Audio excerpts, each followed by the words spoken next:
Nonconformity is refusal to conform. That can be refusal to customs, attitudes, or ideas. To me, nonconformity is when you don't care about what others think and you decide to do your own thing and be different. It can be difficult because others may not agree with what you're doing or how you're doing it. You may even start to feel as though people are being negative about your decisions, and that may make you want to be like everyone else. In the text Nature by Ralph Waldo Emerson, he stated, "Standing on bare ground, my head bathed by the blithe air and uplifted into infinity space, all mean egotism vanishes." Emerson was saying that he was alone, he was standing alone, not able to focus anymore, and he no longer had self-esteem. So, everything that he stood for, it didn't mean anything anymore. When you want to branch out on your own, it may be hard because everyone is so used to doing the same things that it basically becomes a routine. And when someone finally tries to break that routine, it may stir up complications or disagreements. Some people may not like the fact that you're changing, and that may be because they feel that they have to change themselves as well, but that's not always the case. In the text Self-Reliance by Ralph Waldo Emerson, he stated, "The power which resides in him is new in nature and none, but he knows what that is which he can do, nor does he know until he has tried." Emerson was basically saying that someone can have so much power in them that they don't know the impact it can have on the world and themselves until they learn to become comfortable with themselves and a change that they have to make. You don't always have to go along with everyday routines. It's okay to break out and do your own thing because you never know, it could change someone's life. Nonconformity can cause downfalls like not being accepted, having low self-esteem, not being able to speak your mind, being judged by everything you do.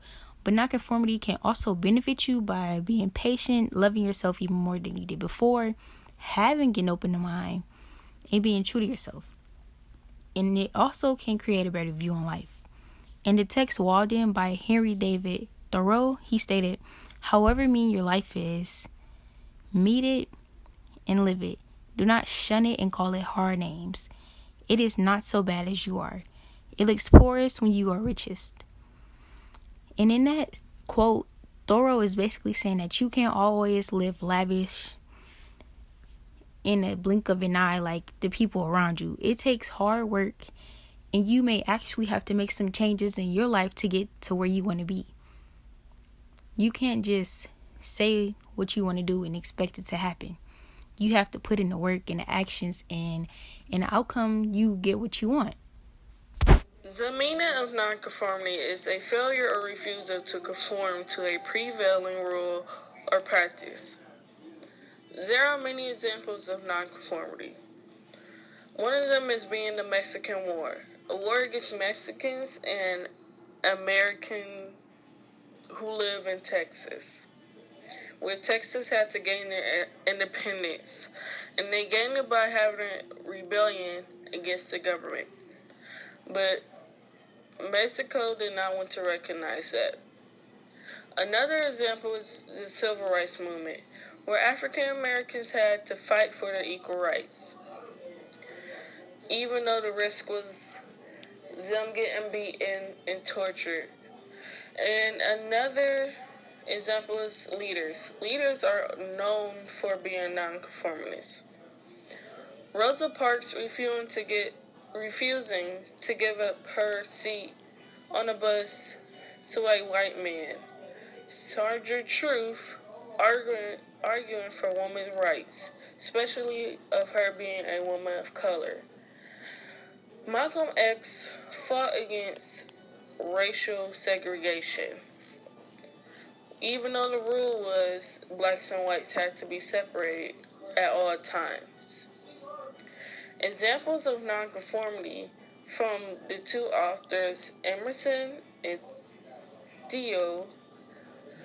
In Emerson's story from Nature, He quotes that I became a transparent eyeball. He is referring to how he refused to see the universe like others. He chooses to only parcel, to be part or parcel to God.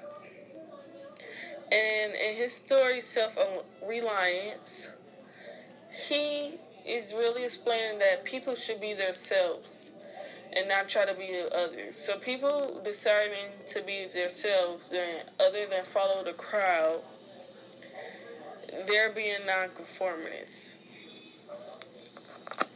In Theo's story from Civil Disobedience, he is really talking about how people shouldn't let the government run them. He is saying that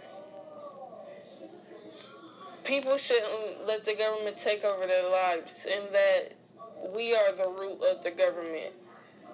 So the government will basically be in nothing without us. He states that that government is the best which governs not at all. And in this story, he's really saying that if you let the government run your life, you're not really in control. So you not letting them run your life like they feel they are, you're being nonconformist. Nonconformity to me means to be defiant in your own way, meaning to stand out or to stand against things that is not justice for you or you feel like it's affecting you in a negative way. In Ralph Waldo Emerson's Self-Reliance text, Emerson calls for each person in society to be wholly true to themselves. He claims that it's most rewarding to the individual and the society for people to believe in one's own thoughts and not in the thoughts of others. Emerson basically says that conformity will lead to an individual's downfall because you're not living for yourself, but you're living for others, meaning that people are not being true to themselves. So he's saying, therefore, in order for them to have a well-formed society, quote unquote, citizens should focus inward and have confidence in their own ideas before looking towards other people's ideas and incorporating in them in their own ideas. Emerson therefore calls individuals not only in self-reliance, but also in numerous essays to act independently from conformity and to live for themselves. Emerson uses this type of technique to describe to people how we're following society's customs and not always stepping out and reaching for justice.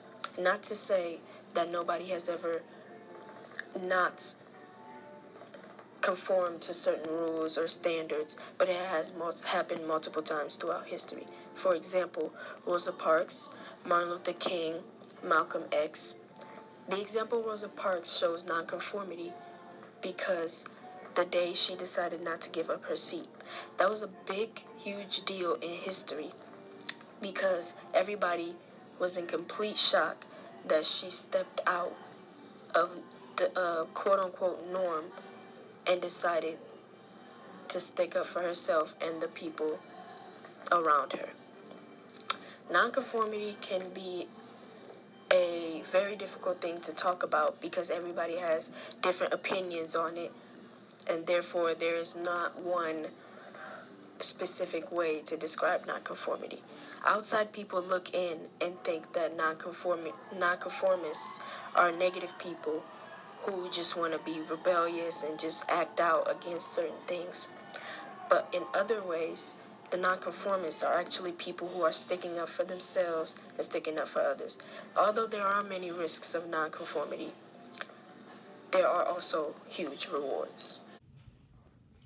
According to dictionary.com, nonconformity means failure or refusal to conform, as with established customs, attitudes, or ideas. There are times in life when people do things and we decide to do the opposite. Sometimes it's because it goes against your values and beliefs as a person, but other times you just want to do what's right. I believe it is most difficult to conform when the majority of the people around you decide they do want to conform. When you choose nonconformity, you become the minority and you go against the majority of the people around you. In the 1800s, African American leader Harriet Tubman showed us what nonconformity was. She was a slave, and all she wanted to do was be free. Therefore, she decided to go to the Underground Railroad with other slaves and free her and them at the same time. One of her quotes said, "I had crossed the line. I was free, but there was no one to welcome me to the land of freedom. I was a stranger in a strange land." I believe this means that once Harriet Tubman got to the free side of the world and she saw what it was like to rebel and get there, there was no one with her because everyone decided they wanted to conform and she was the only one that chose to not conform. That shows that she did take a risk, and the risk was losing her life because she went through a long journey, but her reward was freedom. In the text Self-Reliance by Ralph Waldo Emerson, one of his quotes says, "Whoso would be a man must be a nonconformist. He who would rather gather immortal plants must not be hindered by the name of goodness, but must explore it if be goodness. Nothing is at last sacred but the integrity of your mind. Absolve you to yourself, and you shall have the suffrage of the world." I believe this means you have to believe in yourself in order to achieve a certain level of goodness. At the end of the day, we are the ones who are stopping ourselves, and when we hinder ourselves and don't believe, we can't achieve all the things that we want to achieve in life. Another quote from the text Civil Disobedience by Henry David Thoreau says, "Governments show thus how successfully men can be imposed on, even impose on themselves for their own advantage." Civil disobedience talks about the government and how it can affect us as people, and how when they force us to do certain things, we believe it, but sometimes we have to go and do our own thing. This quote to me means that the government can force us to do things, and we can even force ourselves. But at the end of the day, we need to do what's right. And if we don't do what's right, that can affect us in the long run. When taking a risk for when doing nonconformity, you can take risks, but sometimes you can get a reward with it. One of the risks you can take is people losing trust in you. When you decide to nonconform, people stop trusting you because they might not believe everything that you're doing. But a reward to nonconformity is that you ended up proving all those people wrong. When they stop trusting you and they stop supporting you and you do what you said you were going to do, that changes the whole game, and everyone starts to reward you, and you feel a reward with yourself because you know that even though you were the minority, you still went against and fought for your own values and your own beliefs. Nonconformity is something that we deal with every day, and it's up to us to make the choices if we want to nonconform or if we want to do what the majority is doing. I believe that nonconformity is always the way to go. It might be hard and it might take some time to go against the grain, but you knowing that you could possibly have that reward and that feeling of accomplishment is all that matters. Nonconformity? Is it the thought we blame? To not think the same? To stand, revolt, and change? To say that's not the way? Or is it the change society takes to keep away from ache, but still remain the same? Nonconformity, a synonym to courage, is a word used to describe the bravery in going against the grain or rising against the tide. It's the most challenging and rewarding aspect of reform. To make the change, you take the risk, and sometimes that risk is death. Believe it or not, being a teenager is being a nonconformist, meaning we disagree with the majority of people in our time as youth. It's just what we do. But the aspect of nonconformity I'm looking toward is the revolutionary kind, the kind that turns heads, the kind that pulls attention, the kind that questions thought. When I think of life, I feel as though we are given a choice, right or left. When you choose that road that isn't like everyone else, when you're walking in the opposite direction, it can get hard. People like Maya Angelou, who lay her sorrows bare in the work she creates, didn't wait for someone to speak on the issues needed. She took that into her own hands. Obvious Black history activists like Dr. King, Malcolm X, Rosa Parks, Bayard Rustin were all people who didn't wait for time to open up new experiences for them. They did it themselves. That's the definition of nonconformity. The version of nonconformity that is most frequently displayed within my perspectives is more of a subdued version. To elaborate on that, the authors of the personal narratives we have read view nonconformity as more of a thoughtful, less oppressive version of itself. Take Thoreau, for instance. In his excerpt from Walden, he talked about where he lived in regards to what he lived for. He talks about having enough to suffice, not being like everyone else, indulging in things they didn't need. In his excerpt from Civil Disobedience, he talks about not letting the government control the people that run the government. Even Emerson had great points. There's an excerpt from his narrative from Self-Reliance where the cover picture says it all. There's a picture of a row of people standing upright and a man in the middle doing a handstand. I think this symbolizes nonconformity without even saying any words. He says things that everyone talks about on the daily, like not trying so hard to be like people you think are successful and create your best self. Basically expressing the need for individualism. He wants his readers to understand that accepting yourself for who you are will help you flourish and transcend into what you're supposed to be.